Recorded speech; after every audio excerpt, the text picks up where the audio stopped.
dana santunan apabila tertanggung utama meninggal dunia. Nah, dari info dasar ini mengenai penanggung utama, penanggung tambahan, pemegang polis, dan penerima manfaat, apakah teman-teman ada yang mau ditanyakan?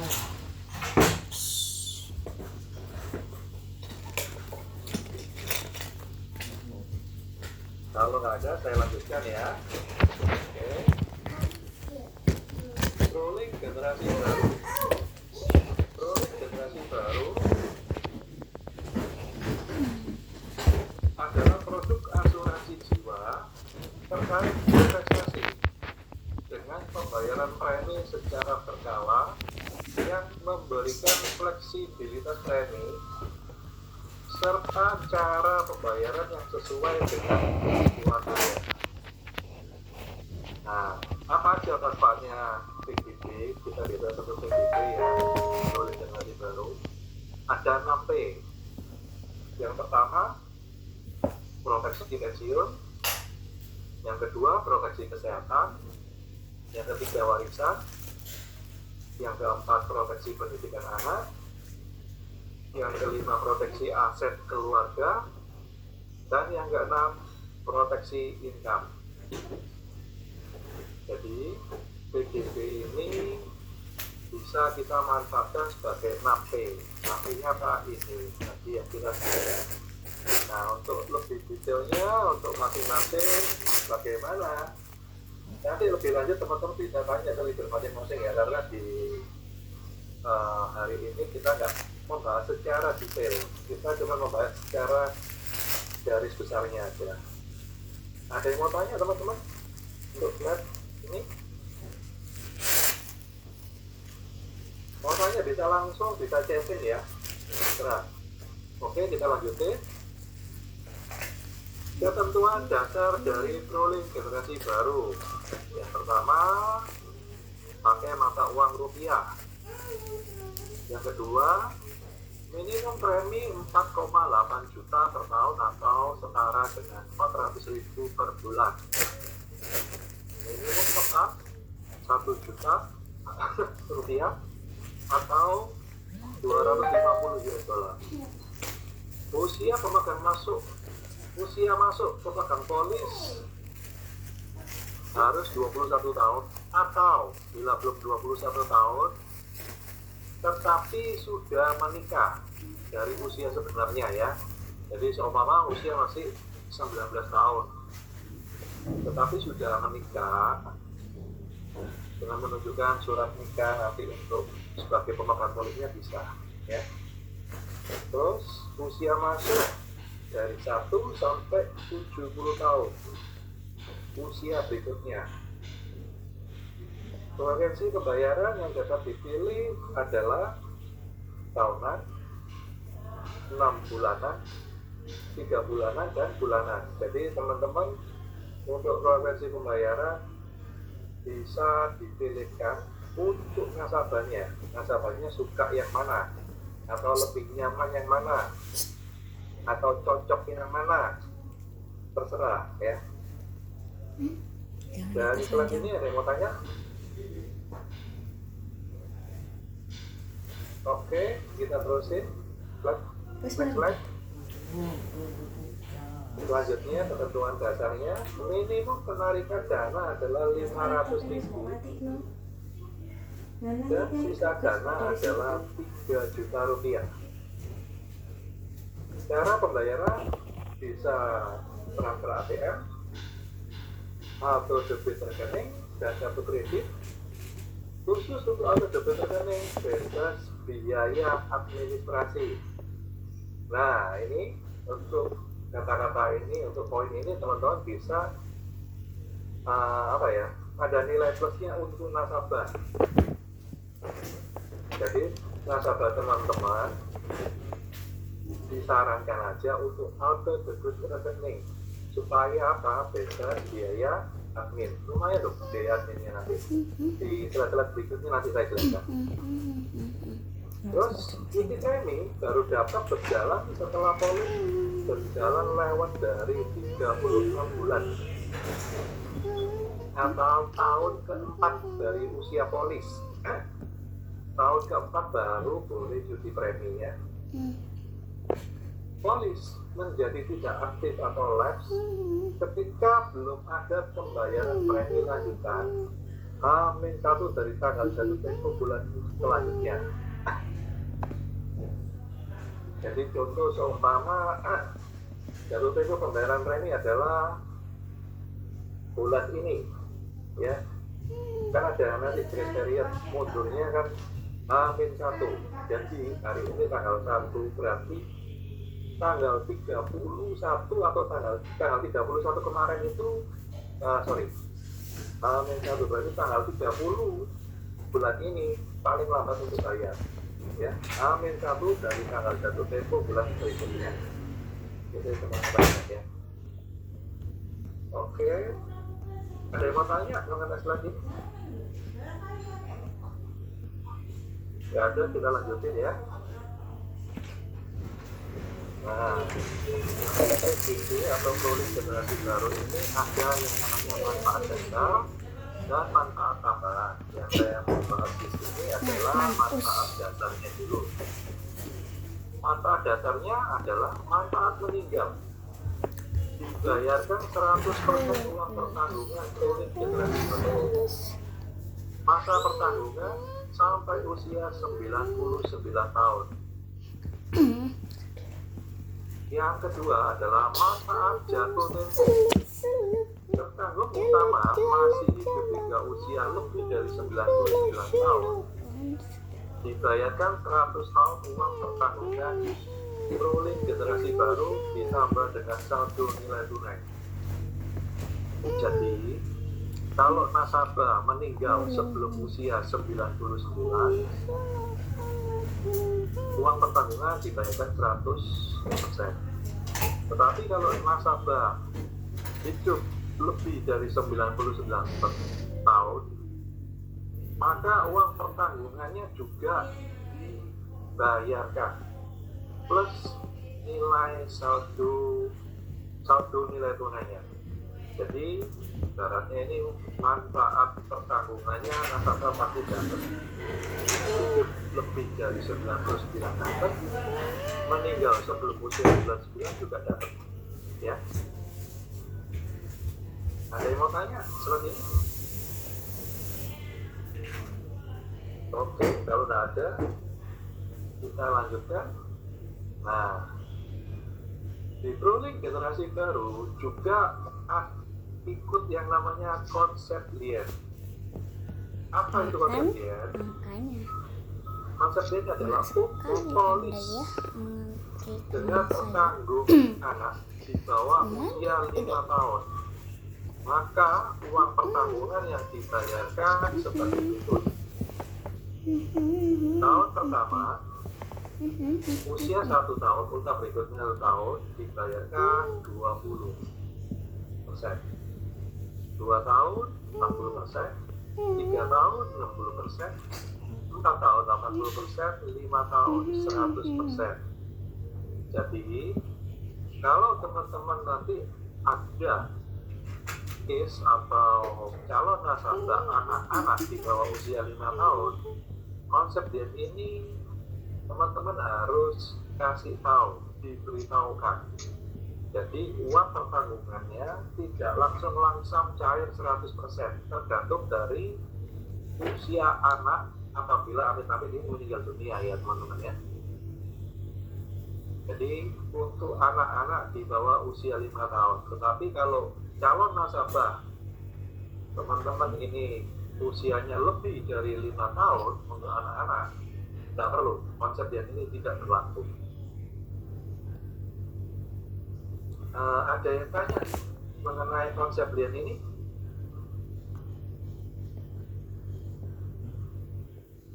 Oke, kalau nggak ada, saya lanjutkan. Tolong next slide.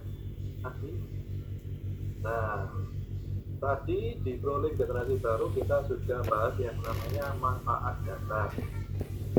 Sekarang kita akan bahas mengenai manfaat tambahan. Yang pertama adalah accident cover booster. Apabila terkandung utama meninggal dunia karena kecelakaan sebelum usia 70 tahun, maka akan dibayarkan 200% uang pertanggungan rolling generasi baru. Masa pertanggungan sampai dengan usia 70 tahun. Tetapi teman-teman, untuk executive cover boosternya ini ada persyaratannya supaya bisa dibayarkan 200%. Apa? Ya, ini persyaratannya. Minimal uang pertanggungan rolling generasi baru untuk manfaat tambahan ini adalah 200 juta. Maksimal, ya, itu minimalnya seperti itu. Maksimal manfaat tambahan yang dapat dibayarkan adalah 2 miliar, teman-teman ya.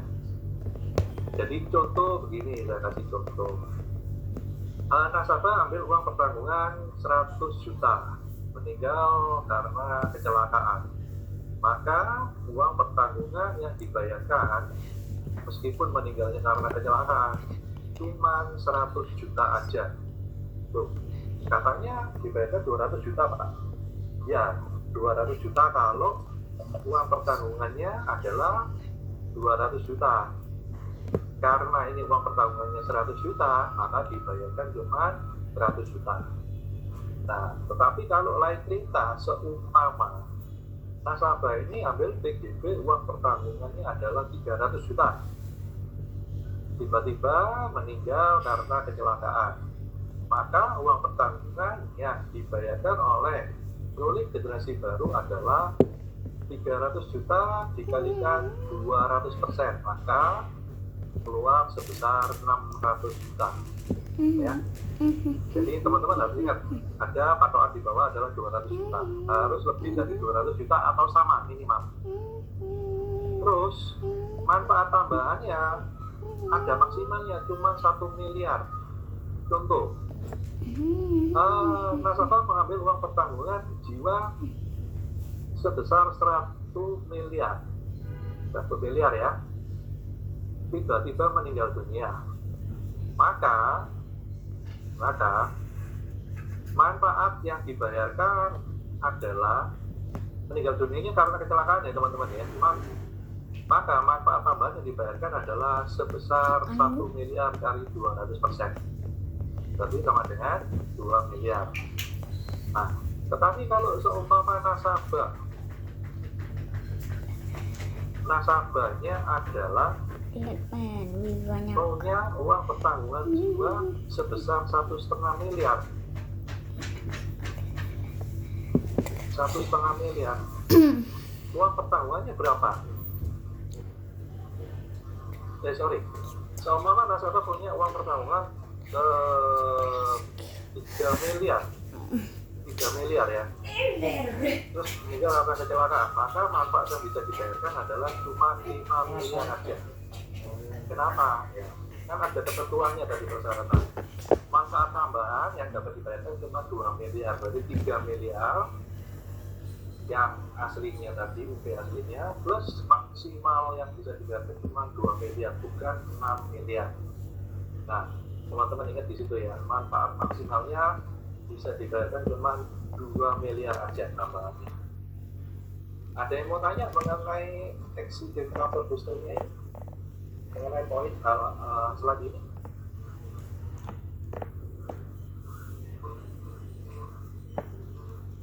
Oke, saya lanjutkan. Nah, di rolling generasi baru atau PGB ada yang namanya komponen biaya. Apa aja komponen biayanya itu? Pertama, biaya akuisisi. Kedua, biaya administrasi. Ketiga, biaya asuransi sesuai manfaat. Keempat, biaya pengelolaan investasi sebesar 1,5 sampai 2%. Ya. Nah, biaya akuisisi itu dibagi dalam 5 tahun pertama teman-teman ya. Tahun pertama biaya akuisisinya sebesar 70%. Ini ya teman-teman ya, jadi ini. Tahun kedua 70%. Tahun ketiga sudah jauh berkurang, biaya akuisisi cuma 20%. Tahun keempat sama 20%. Tahun kelima 20% juga. Nah, mulai tahun ke-6 biaya akuisisi sudah tidak ada, 0 sampai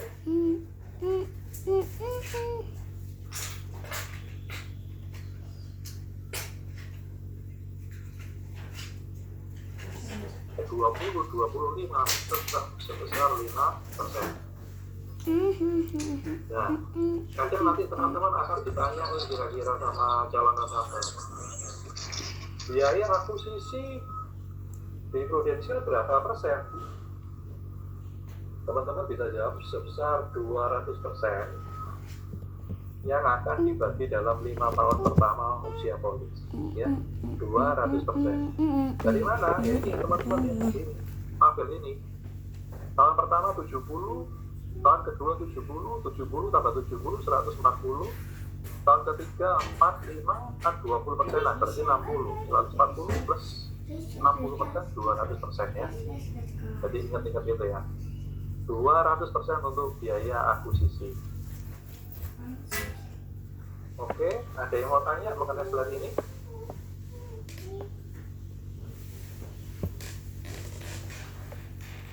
Kalau nggak ada, saya lanjutkan. Nah, ini kita bahas mengenai tabel biaya administrasi ya teman-teman ya. Ada tabel biaya administrasi yang berbeda-beda. Pertama antara ruling generasi baru dan ruling syariah generasi baru. Terus ada juga perbedaan untuk tabel biaya admin antara bulanan, 3 bulan, 6 bulan, dan tahunan. Kita bahas satu persatu ya. Untuk yang tahunan biaya admin per bulannya untuk PDB itu 10.000. Berarti kalau setahun langsung ditarik 120.000 ya. Per bulan ini ditariknya biaya adminnya per bulan. Untuk yang syariah lebih mahal, 20.000. Terus untuk yang setengah tahunan atau semesteran atau 6 bulanan, biaya adminnya sebesar 20.000 per bulan. Untuk yang syariah PSBB 30.000. Sedangkan untuk yang 3 bulanan lebih mahal lagi, PGB-nya 27.500. Untuk yang syariah 37.500. Sedangkan untuk yang bulanan biaya administrasinya 35.000 untuk PGB, 45.000 untuk yang PSBB. Nah, biaya admin akan dibebankan sesuai frekuensi pembayaran yang dipilih oleh nasabah. Ya. Tapi teman-teman jangan khawatir, biaya administrasi ini bisa dibebaskan atau nasabah nggak usah bayar asal ada syaratnya. Nanti syaratnya di belakang saya kasih tahu gimana caranya supaya biaya adminnya ini bisa bebas. Oke, kita lanjut slide berikutnya. Nah, ini salah satu fitur yang menarik atau yang sangat-sangat menguntungkan nasabah di Proling generasi baru. Apa? Ya ini bisa gratis biaya administrasi bulanan. Syaratnya gampang banget. Yang pertama, submission dengan ESTS dan ESTAJ Prupos. Ini sudah pasti. Sekarang semua teman-teman pasti submitnya pakai Prupos ya, dan ada pakai manual. Yang kedua, menggunakan e-polis dan e-statement. Jadi bukan pakai polis buku lagi ya, tapi polis elektronik, dan pengiriman laporan transaksi melalui email. Yang ketiga, menggunakan auto debit untuk pembayaran premi lanjutan. Auto debitnya ini bisa pakai yang pertama, rekening tabungan atau kartu kredit. Nah, dengan 3 poin ini, nasabah teman-teman akan mendapat keuntungan. Apa? Ya, salah satunya nasabah bisa hemat hingga 540.000 per tahun. Setengah juta per tahun loh teman-teman, lumayan. Nggak perlu, syaratnya ini nggak susah-susah banget, sangat-sangat gampang, sangat-sangat membantu nasabah dan teman-teman. Tetapi untuk nasabah mendapatkan manfaat yang luar biasa, bisa bebas biaya administrasi yang hingga 540.000 per tahun ya. Nah, dari gratis biaya admin bulanan ini, apakah teman-teman ada yang mau ditanyakan?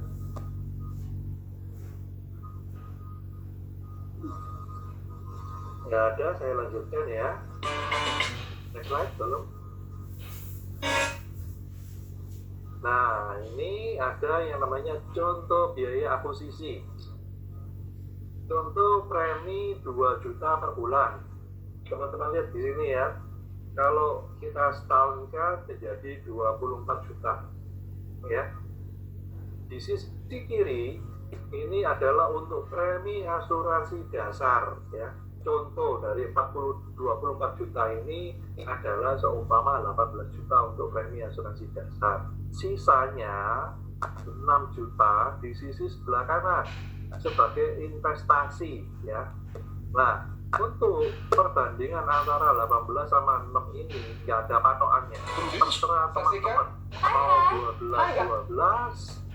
12 juta di premi asuransi dasar boleh, 12 juta di investasi juga boleh, atau 24 juta di premi asuransi dasar juga boleh, 0 di investasinya juga nggak apa-apa ya. Oke, cuma kalau untuk premi asuransi dasarnya ini minimal 30% dari 24 juta. Jadi kalau yang di asuransi dasarnya 0, nggak bisa ya, minimal 30%. Oke, kita bahas yang ini aja ya. Tahun pertama, teman-teman ingat, tahun pertama biaya akuisisi tadi 70%. Maka 70% dari 18 juta, ini 12,6, ini untuk prudensial ya, kena biaya akuisisi. Dana yang terbentuk adalah 5,4. 5,4 ini dari mana? 5,4 ini dari selisih. Sisanya 18 juta dikurangi 12,6 plus 5,7. Loh kok 5,7 Pak? Ya, kenapa? Karena 6 juta ini dipotong 5%.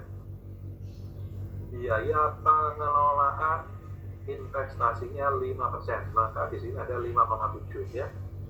Tahun kedua sama teman-teman, kayak tahun pertama 12,6 biaya akuisisi, dana terbentuk 5,4 plus 5,7 ya. Tahun ketiga mulai beda, biaya akuisisi cuma 20%, maka yang diakuisisi cuma 3,6%, 3,6 juta. Di sini di dana terbentuk ada 14,4 plus 5,7. Di tahun ketiga 4, 5 sama ya, biaya akuisisi 20% sama seperti yang di tahun ketiga tadi. Nah, di tahun ke-6 biaya akuisisi sudah nggak ada, 0. Maka 18 juta masuk ke dana terbentuk di sini plus 5,7, maka di sini terbentuk 23,7.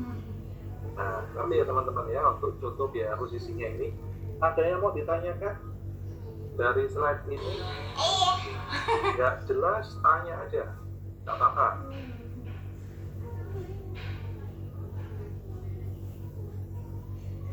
Boleh langsung ngomong, boleh via chatting ya. Oke, kalau nggak ada, kita lanjutkan. Nah, di Proling Generasi Baru ada yang namanya biaya atau ujro untuk penarian dan penebusan. Penarian ini adalah penarian nilai tunai, penebusan di sini adalah surrender atau tutup polis, ya. Merupakan biaya yang dikenakan apabila pemegang polis melakukan withdrawal penarikan atas saldo unit premi berkala atau penebusan surrender pada polis pada periode tertentu. Nah, ini teman-teman ya, ada biayanya ya. Kalau seumpama ada penarikan atau surrender pada tahun polis pertama, biayanya 75%. Sama untuk penarikan dan penebusan ya. Yang kedua, tahun kedua sudah turun jauh, 30%. Sama juga biaya penebusan 30%. Tahun ketiga sudah tidak ada biaya. Dan seterusnya, tahun ketiga dan seterusnya tidak ada biaya. Jadi biaya atau ujro penarikan dan penebusan itu adalah persentase kali saldo unit premi berkala yang ditarik pada saat penebusan polis. Ya, diusahakan aja tidak ada penarikan untuk nilai tunai sampai tahun ketiga. Tahun ketiga baru tidak apa, kalau penarikan ya ada kena biaya. Apalagi kalau penebusan, kalau bisa tidak surrender atau tidak ada penebusan polis ya teman-teman ya. Dari mengenai biaya atau usaha penarikan penebusan ini ada yang mau ditanyakan?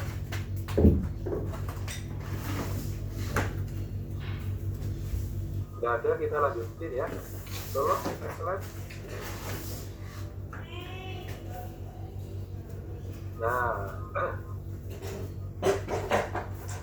ada fitur tambahan di Proling Generasi Baru. Apa itu?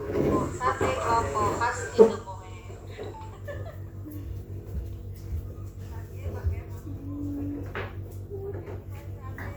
Sebentar, saver.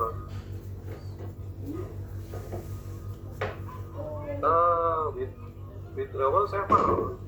Savernya kena biaya rasanya ya. Ini kan ada pertanyaan untuk Heru. Kalau savernya di withdrawal nggak kena ya kok ya. Ya karena kalau tahun ketiga ya, tahun pertama tahun kedua mungkin masih belum boleh ya.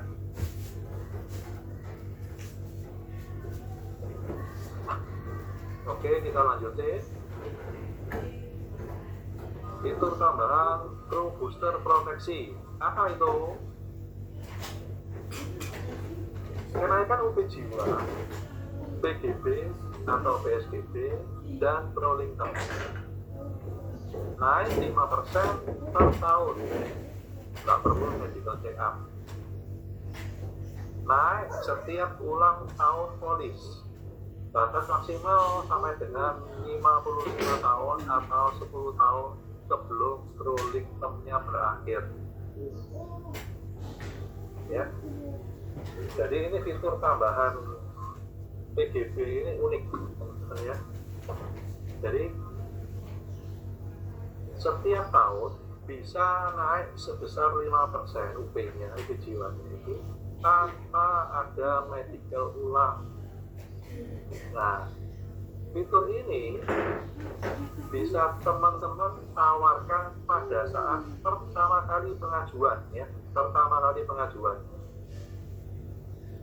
Jadi pada saat pertama kali pengajuan, nasabah setuju atau enggak untuk Pro Booster Proteksi. Kalau setuju, berarti nanti untuk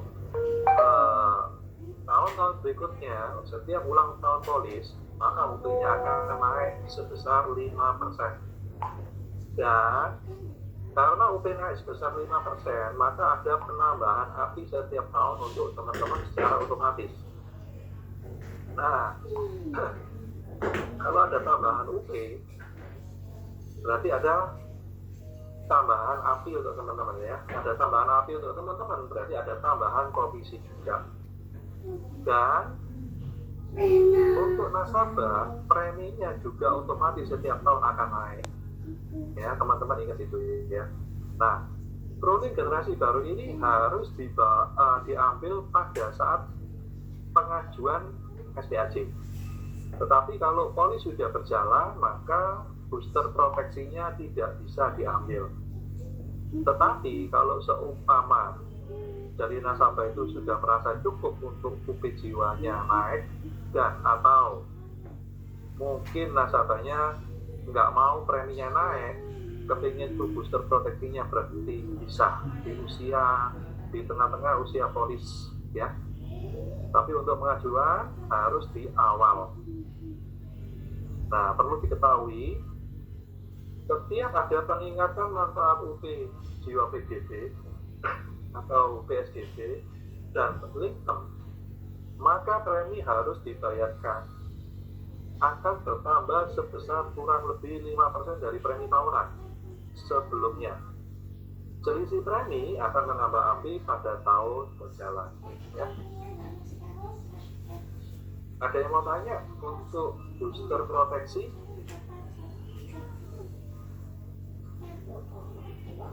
Oke.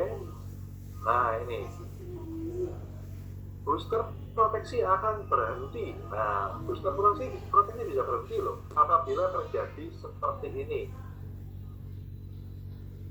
Polisnya cuti premi. Nah, kalau polis cuti premi kan nggak ada premi masuk, maka kenaikan booster proteksinya akan berhenti. Yang kedua, status polisnya live atau tidak aktif. Yang ketiga, ada penurunan premi berkala premi proteksinya. Yang keempat, penurunan UP jiwa PGB atau PSBB. Yang kelima, penurunan UP jiwa total PGB dan rolling term. Yang keenam, telah klaim pembebasan premi untuk Rupaya dan sebagainya ya.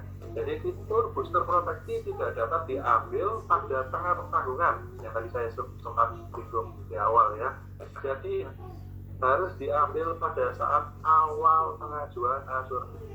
Namun nasabah berhak untuk menghentikan fitur ini apabila pertanggungan sudah dirasa cukup atau ingin menghentikan peningkatan premi. Jadi kalau nasabahnya mau berhenti bisa di tengah-tengah ya. Tapi untuk mengambilnya di tengah-tengah pertanggungan usia polis tidak bisa mengambilnya, terus di awal pengajuan asuransinya ya. Ada yang mau tanya teman-teman mengenai fitur tambahan ini? Oke, enggak ada, kita lanjutkan.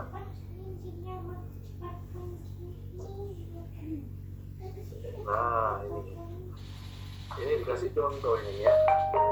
Ada contoh kasus booster proteksi. Peter Quill usia 30 tahun membeli polis rolling generasi baru tanggal 1 Januari 2019. Beliau membeli uang pertanggungan PGB 1 miliar dan memilih fitur booster proteksi pada polis tersebut. Berapakah uang pertanggungan PGB yang dimiliki oleh Peter Quill apabila beliau di usia 55 tahun? Nah, ini teman-teman bisa lihat di sini. Tahun pertama usia 30, UP-nya 1 miliar. Tahun berikutnya, tahun kedua usia 31, ditambahin 5% dari UP dasarnya. Berapa? Tambah 50 juta.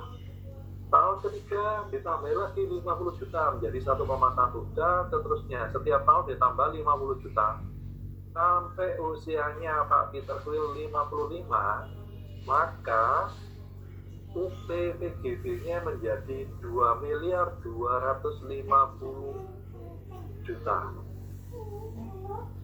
Jadi kesimpulan booster proteksi adalah setiap tahun UP jiwa plus rolling term bertambah dengan booster proteksi. Booster proteksi sama dengan antisipasi inflasi.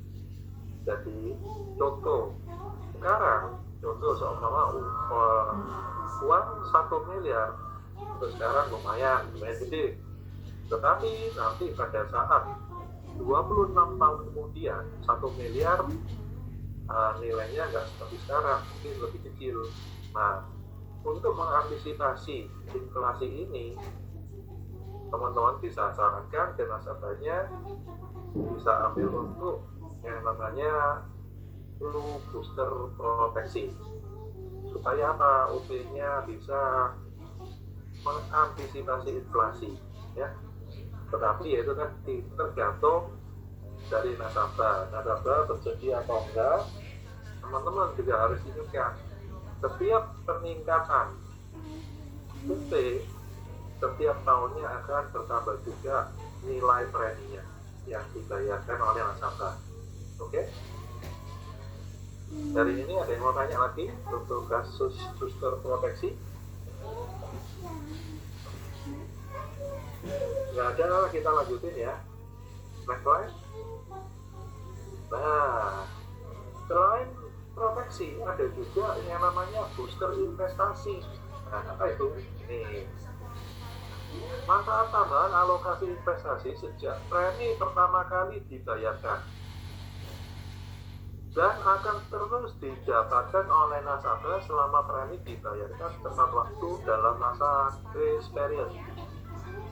Ya, teman-teman ingat ya, selama nasabah membayar premi terus-menerus dalam masa grace period, maka nasabah berhak mendapatkan full booster investasi. Mekanismenya sebagai berikut.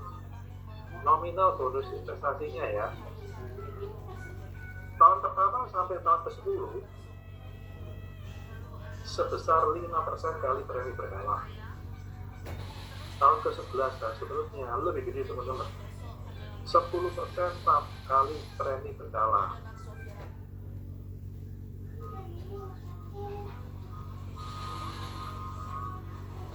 Terus nilai bonus investasi, nah ini nominal bonus investasi tahun ke-10 dan ke-15 itu sebesar 20% dari saldo booster investasi. Tahun ke-20 dan seterusnya sebesar 100% dari saldo booster investasinya, teman-teman ya.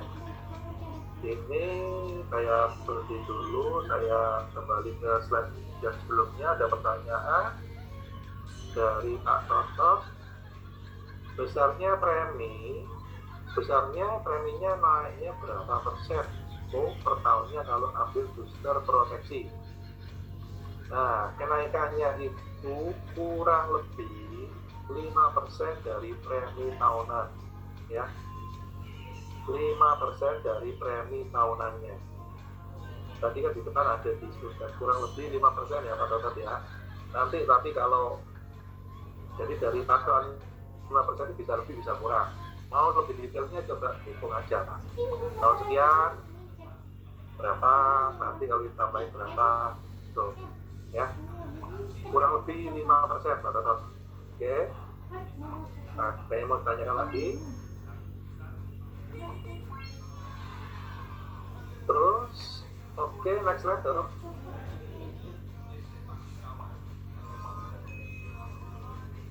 Nah ini contoh kasus booster proteksi.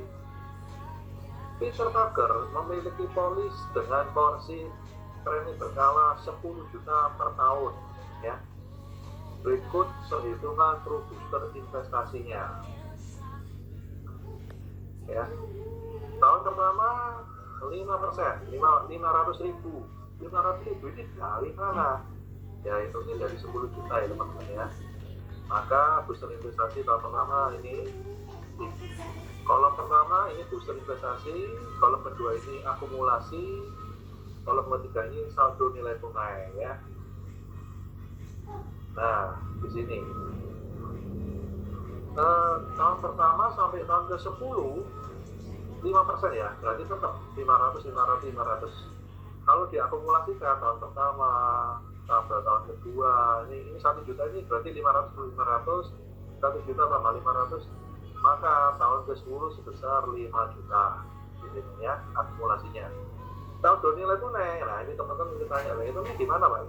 Oh gini, tahun pertama kan teman-teman ingat ada yang namanya biaya akuisisi 70%. Nah 70% untuk prudent, 30%-nya masukkan nilai tunai. Berapa? Ya ini 3 juta. Terus di sini tahun kedua sama 70%, tambah 3 juta lagi jadi 6 juta. Tahun ketiga biaya akuisisi cuma 20%, maka 8 juta ditambah 6 hasilnya adalah 14 ditambah 8 22 tambah 30 juta. Nah, di tahun ke-6 sampai berikutnya seterusnya pertambahan tahun nilai tunainya adalah 50 ditambah 10 ya. Tapi teman-teman ingat, saldo nilai tunai ini belum dipotong yang namanya tadi apa, biaya administrasi seumpama ya, kedua biaya asuransi. Nah itu ini belum dipotong ya. Jadi di sini 80 juta terus 20% kali 5 juta, di sini akan mendapatkan 81 juta ya nilai tunainya ya. Oke, terus next slide. Nah, di tahun ke-11 sampai tahun ke-20 ya, tahun ke-11 sampai ke-20 sudah beda. Booster investasinya mendapatkan 10% setiap tahun. Maka ini satu. Nah, di sini 5 tambah 1 6 terus jadi 12 juta 200 ya. Ini saldo nilai tunai juga begitu, bertambah terus. Tahun ke-15 ini ada tambahan dapat 20% lalu 9 juta 132 800. Oke. Mengenai rolling generasi baru booster investasi, ini ada yang mau tanya?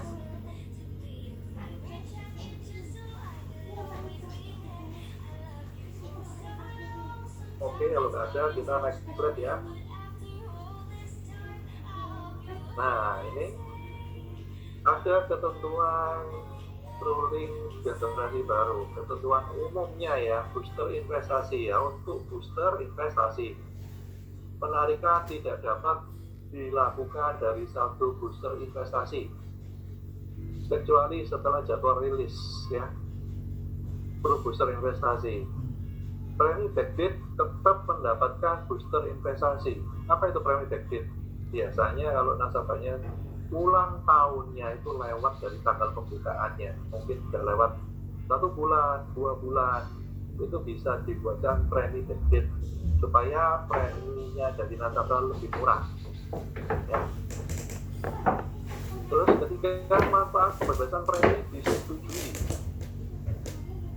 perlu booster investasi tetap diberikan. Wah, ini luar biasa ini ya. Meskipun nasabah bisa dapat payer, manfaat booster investasi tetap dikasih. Terus pengajuan prelook. Nah, kalau prelook otomatis booster investasinya tidak dikasih ya. Prelook itu apa teman-teman? Nah, prelook ini adalah nasabah membatalkan pengajuan asuransi jiwanya ya. Terus saldo pro booster investasi akan dihitungkan melalui transaksi statement ya, ada nanti melalui statement ya teman-teman ya, supaya apa, bisa mendapatkan yang namanya pembebasan biaya administrasi ya teman-teman, ingat di tempat tadi ya. Terus penarikan dari saldo unit premi berkala, cuti premi dan pemulihan polis setelah lab tidak mendapatkan booster investasi selama 12 bulan sejak kejadian.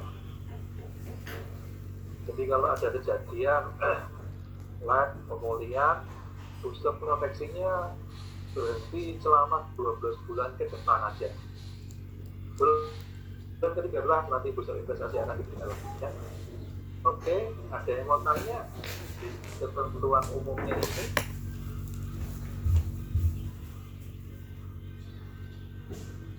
Kalau nggak ada, kita lanjutin. Nah, kita akan membahas yang namanya crossover. Penempatan atau dana plus ekor ini bisa teman-teman lihat di sini. Untuk pasar uang atau campuran itu bisa di cash fund, bikin kampanye, manage fund, atau manage fund plus. Ini adalah untuk yang mereka tipikal investasinya adalah konservatif dan moderat, ya. Tetapi untuk mereka yang agresif bisa memilih di equity fund plus, Indonesia Greater China Equity Fund, Infrastructure and Consumer Equity Fund, Value Discovery Equity Fund, Global Emerging Market Equity Fund, Global Low Volatility Equity Fund, dan Syariah Asia Pacific Equity Fund. Ini yang khusus untuk PSBB, ya. Jadi untuk nasabah teman-teman, lembaga kursiapernya tergantung. Kalau konservatif atau moderat, teman-teman bisa pilih di antara 4 ini. Tetapi kalau yang agresif bisa ditaruh di pasar modal. Yang mana yang terbaik? Nah, teman-teman nanti tanya kembali ke leader masing-masing. Yang paling sesuai, yang paling bagus yang mana, ya. Oke, kita lanjutin next slide. Kita jelasin lebih detail untuk mengenai pasar modal. Nah, ini Saver pasar modal equity fund. Equity fund apa itu? Investasi dengan penempatan pada saham perusahaan berkualitas tinggi secara umum yang terdaftar di Bursa Efek Indonesia, ya. Sedangkan equity fund plus apa itu? Investasi dengan penempatan pada saham perusahaan yang dikelola lebih fleksibel dan dinamis, mengikuti tren sektoral pada saat periode tertentu, ya. Nah, ketika infrastruktur and consumer equity fund itu apa? Investasi pada saham perusahaan infrastruktur dan consumer goods atau konsumsi, serta perusahaan di bidang yang terkait. Terus kalau value discovery equity fund apa? Investasi pada saham di 50 perusahaan blue-chip yang terbesar di BPI, 80% portofolio, jadi porsinya itu 80%, sedangkan yang 20% itu untuk saham perusahaan yang bergerak secara momentum pasar, ya. Jadi kalau value discovery ini campuran, ya, blue-chip dan yang bergerak secara momentum pasar. Nah, terus next slide. Tadi slide berikutnya, oke. Yang kelima, Indonesia Greater China Equity Fund. Campuran antara equity fund 80% portofolio dengan saham perusahaan yang terdaftar pada market China, Hong Kong, dan Taiwan, 20% portofolio. Jadi campuran dalam negeri equity fund yang 80% dan luar negeri yang di market China, Hong Kong, Taiwan 20%. Terus kalau Global Emerging Market Equity Fund berkonsentrasi pada saham dari perusahaan yang berada di negara terkenal termasuk Indonesia. Contoh China, Korea Selatan, India, Rusia, dan lain-lain, ya. Terus kalau Global Low Volatility Equity Fund ini berinvestasi di pasar saham global yang berfokus pada perusahaan di negara maju. Jadi untuk negara-negara maju kita beli sahamnya di sana, contoh Amerika, Jepang, Kanada, Hong Kong yang tercatat di BEI atau Indonesia. Yang terakhir ini Syariah Asia Pacific Equity Fund, khusus ya ini untuk PSBB. Ini nggak ada pilihannya, cuma satu itu. Berkonsentrasi pada saham yang tidak bertentangan dengan hukum Islam dan berasal dari perusahaan-perusahaan yang berada di Asia Pasifik.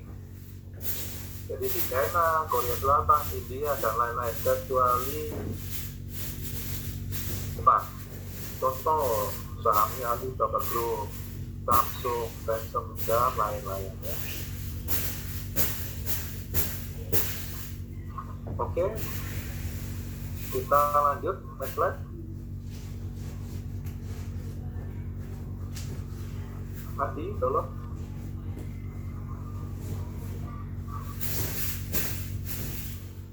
Halo Adi. Teman-teman ada yang mau tanya mengenai hal-hal yang tadi sudah saya jelaskan?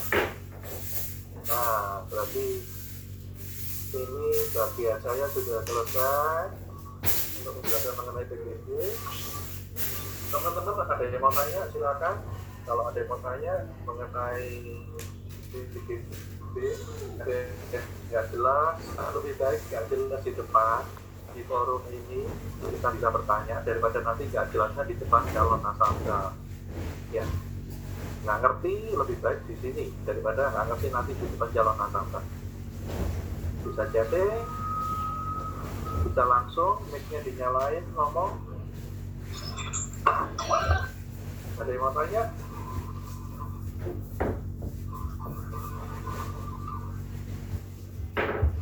Kalau nggak ada, ini how to sell akan dilanjutkan oleh Warsita Guru AP ya. Oke Pak Haji, saya dulu ya, pakai nomor dulu sebentar. Bentar, ini saya tanya ya. Kok katanya asuransi itu sebuah proteksi. Kenapa? Tadi kok hilang. Bentar.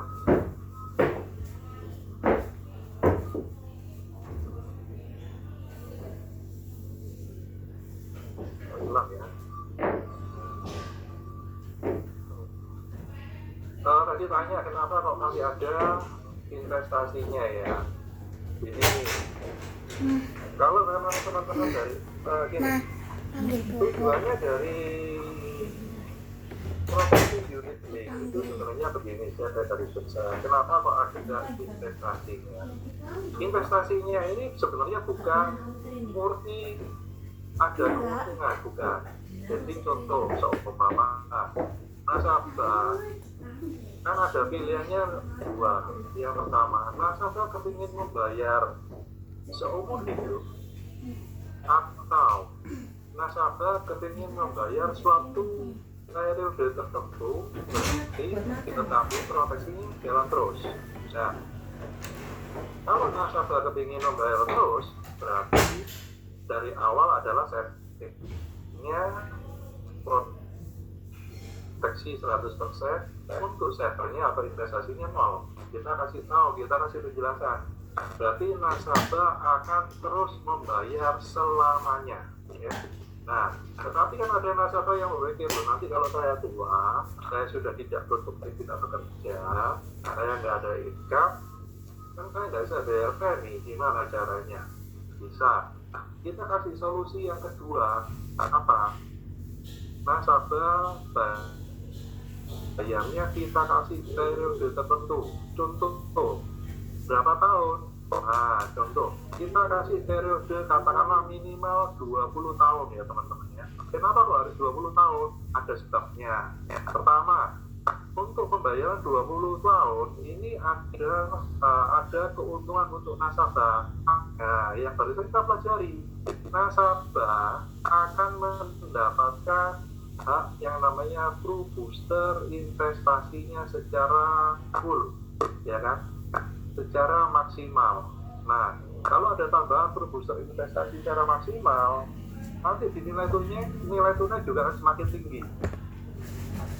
Kedua, untuk porsi investasi dan investasinya, supaya nasabahnya membayarnya nggak seumur hidup, paling nggak minimal ya 50-50 atau 60-40, tetapi nasabah minimal membayar 20 tahun. Tujuannya apa? Setelah 20 tahun nasabah bisa berhenti, dari nilai tunainya yang terakumulasi ini bisa untuk meneruskan proteksinya sampai selesai atau nilai tunainya habis ya katakanlah, tapi kan nasabah bisa berhenti sementara. Nah tujuannya di sana. Kalau nasabah nggak mau investasi, ya udah langsung aja buatin PDB ya tanpa investasi. Atau teman-teman bisa kasih solusi yang kedua, kalau untuk kartu rumah sakit ya, kartu rumah sakit bisa ditawarkan yang namanya PSS, terus solusi sehat. Terus solusi sehat ya ada yang namanya investasi, duit hangus bayar seumur hidup, nggak ada investasinya. Premi lebih murah, nanti teman-teman bisa tanya sama liternya masing-masing. Terus kalau seumpama nasabah ingin ngambil uang pertanggungan jiwa, UP jiwa aja tapi nggak mau investasi, oh boleh. Atau mungkin nggak mau investasi sama sekali ya, ambilkan aja yang produksi tradisional, Procinta. Nah itu nasabah bukan premi yang disetor bisa kembali full di tahun ke-20. Nah, jadi di sini produk-produk dari Prudential sebenarnya sudah sangat-sangat komplit, senjatanya komplit semua ada. Nanti lebih detail mengenai Procinta, PSS, teman-teman bisa ikut di kelas-kelas berikutnya ya. Ada yang mau tanya lagi? Kalau nggak ada, ini nanti teman saya, Boate, Kandrestan akan melanjutkan mengenai bagaimana cara menjualnya. Oke, berarti silakan dilanjut. Oke, thank you Pak Thomas. Lagi teman-teman ya, kalau barusan kita belajar tentang fitur dari produk unit link. Nah sekarang kita belajar aplikasinya teman-teman ya. Sebentar, saya share screen dulu.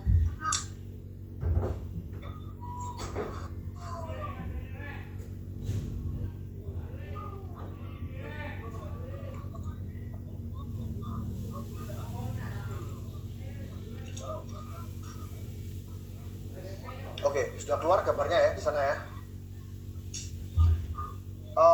Teman-teman, apa namanya? Saya sharing ide. Kalau teman-teman ada pertanyaan nanti silakan tanya ya. Oke. Di sini saya mau sharing kenapa sih orang itu beli asuransi itu alasannya kenapa, ya kan?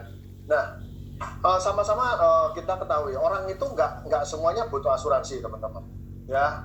Saat apa? Saat resiko kehidupan yang terjadi itu masih bisa dihandle sendiri, orang belum perlu asuransi, paham ya? Saat semua resiko bisa dia kuasai dan dia kendalikan, orang tidak memerlukan kontrak asuransi ya. Nah tapi pada faktanya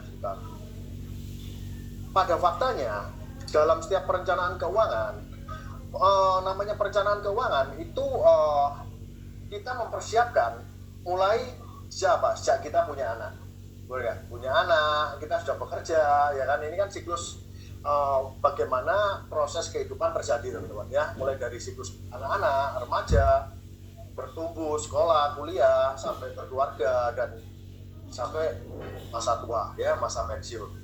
Nah ini siklus yang kita alami, yang dialami oleh semua orang ya. Nah umumnya teman-teman ya, anak pada waktu masih anak-anak baru lahir sampai dengan nanti dia kuliah, umumnya dari 0 sampai 25 tahun lah katakanlah kurang lebih. Nah ini masa-masa yang kita sebut masa-masa tidak produktif karena dia hanya bermain-main, bersekolah dan sampai pada waktunya nanti sebelum dia bekerja ya, lulus kuliah belum bekerja ya. Artinya di sini penghasilannya 0, pengeluarannya pasti teman-teman ya, pengeluarannya pasti meningkat ya. Nah setelah dia lulus kuliah, dia mulai bekerja, dia mulai berumah tangga, keluarga muda, punya anak, sampai akhirnya nanti di hari tuanya dia juga harus pensiun dan anaknya mengalami siklus kembali dari sini teman-teman ya. Nah sampai akhirnya dia harus pensiun. Nah pada waktu pensiun, katakanlah usia ya sekarang kalau sini 55 mungkin dipanjangin sampai 65 lah. 65 ya, usia rata-rata orang kalau 80 sampai 85 itu sudah bonus ya teman-teman ya. Jadi di masa-masa dia pensiun itu dia juga masa-masa yang tidak produktif atau kurang produktif. Namun biaya untuk konsumtif masih tetap harus dikeluarkan teman-teman. Ya, sama seperti pada waktu dia masih anak-anak. Nah, bayangin teman-teman. Katakanlah usia orang 80 tahun. 80 tahun. Dia hanya produktif, hanya kurang lebih kira-kira 30 sampai 40 tahun teman-teman. Jadi setengah dari hidupnya itu adalah masa-masa yang tidak produktif. Jadi kesimpulannya pada saat seseorang di masa produktifnya dan tidak pernah membuat sebuah perencanaan, maka itu kita bisa pastikan di hari tuanya akan mengalami namanya kegagalan finansial, akan mengalami masa pensiun atau masa tua yang dengan terpaksa dia harus bergantung hidupnya oleh kebaikan orang lain atau kebaikan anaknya. Padahal nanti pada waktu anaknya dewasa kan belum tentu ekonominya juga cukup bagus gitu loh. Nah kalau bagus sih biasanya masih dirawat sama anaknya. Tapi kalau ekonomi anaknya sendiri untuk keluarganya sendiri pas-pasan, bagaimana dia untuk mengurus orang tuanya? Seperti itu teman-teman ya. Nah ini kira-kira siklus keuangan dan kehidupan setiap orang ya. Nah dari tadi semua yang kita yang teman-teman lihat di sini, mulai dari anak-anak sampai sudah tua nanti, ini semua ini membutuhkan namanya biaya, betul ya. Dan proses 80 tahun itu teman-teman, tidak ada seorang pun yang tahu di masa depan itu akan terjadi apa, betul ya.